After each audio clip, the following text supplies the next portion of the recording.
And it's my first time in Greece, but I am loving it. I really felt very inspired being here.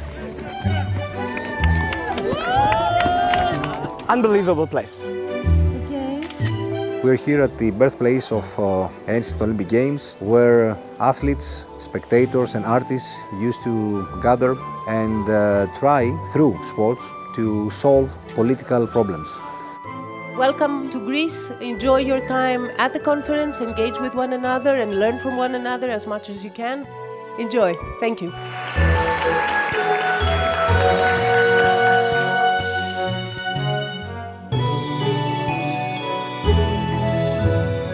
It is a very great pleasure for ELIAMEP to cooperate with the American College in Greece in organizing this third session of the Summer Academy.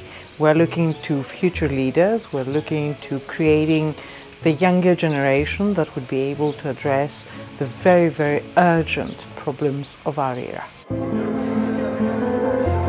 With this Summer Academy, we aim at offering the participants some new valuable knowledge on issues affecting the broader Mediterranean region. The leaders of tomorrow need not only knowledge, but also a lot of skills regarding public speaking, negotiation skills, conflict resolution skills. And together with all these, we also train them and share with them the basic values that are very much part of these premises here at Olympia. Values of collaboration, values of working together in producing knowledge, but also in producing peace and prosperity for the world in general. What I really expect is that I want to get to know what other people think and what are the current issues. It's a great opportunity to know what's going on in other countries. Applying for this academy was motivated by seeing the speakers coming here, by having the possibility to meet other students, other emerging leaders from the Mediterranean. I think what we're really lacking is dialogue in general today, and I believe that it all starts from grassroots programs like this one. Basically, this is an educational activity. We have a mixture of very interesting speakers. We have very senior diplomats, politicians, and also civil society representatives and journalists. The other thing which really makes this academy outstanding is that we have a lot of participatory methodologies. We were three working groups. One has to do with news, has to do with the documentation of everything we discuss, and the other has to do with social media. Basically, we kind of try and understand how the environment that shapes the world that we are studying or living kind of works by assuming those roles and positions. We were discussing how we can improve engagement and provide very applicable solutions for more collaboration between the two shores of the Mediterranean. And we have reached very good points regarding how we can overcome the past and look for the future. We want the speakers and the participants to join and to share their knowledge, but also we believe in the end that every single one of them is a resource person for themselves. They really like this methodology because it's participative and it's also fun. I was hoping to have amazing speakers, which up until now has delivered, truly. We had a very good discussion about the relations between the European Union and the countries of what we call the Southern Neighborhood or our Mediterranean partners. We need to listen more to the people who will live in this part of the world, in the Mediterranean, both in Europe and in North Africa and the Middle East.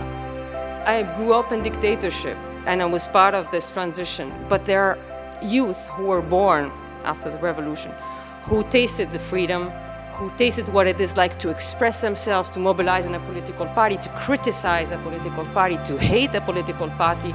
And this is very healthy.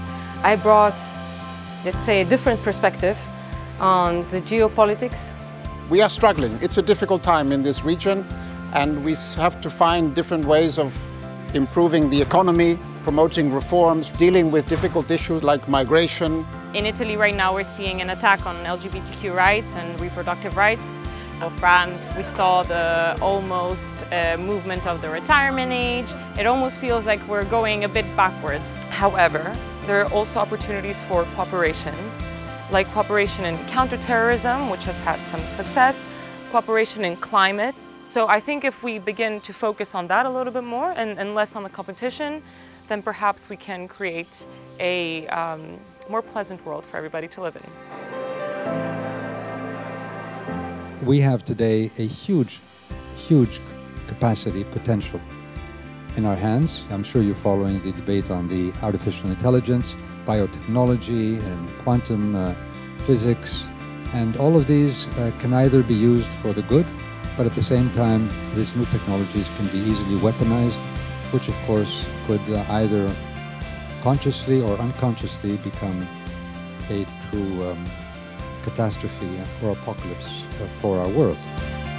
It's important to find new ways forward because most of the time people like myself and other academics, we are dealing with the same issues over and over again, and always refreshing to have young minds looking into the same problems. They usually come up with new ideas. The most important for me is like the inclusion of youth in the decision making. Now, not when they climb up all the hierarchies of political parties and other old structures that are now closed to youth leadership. So I really want to see these youth as political leaders, sooner than later, to change the world and to give us hope. Η προσπάθεια το να δημιουργηθεί μια συνέργεια, ένα δίκτυο νέων ανθρώπων που αύριο θα ηγηθούν σε διάφορα απόσταση, διάφορες θέσεις στις χώρες τους και τις κοινωνίες τους. Ένα δίκτυο κατανόησης και συνεργασίας είναι μια επένδυση ουσιαστική για το μέλλον, για την ειρήνη, αλλά και για το σήμερα.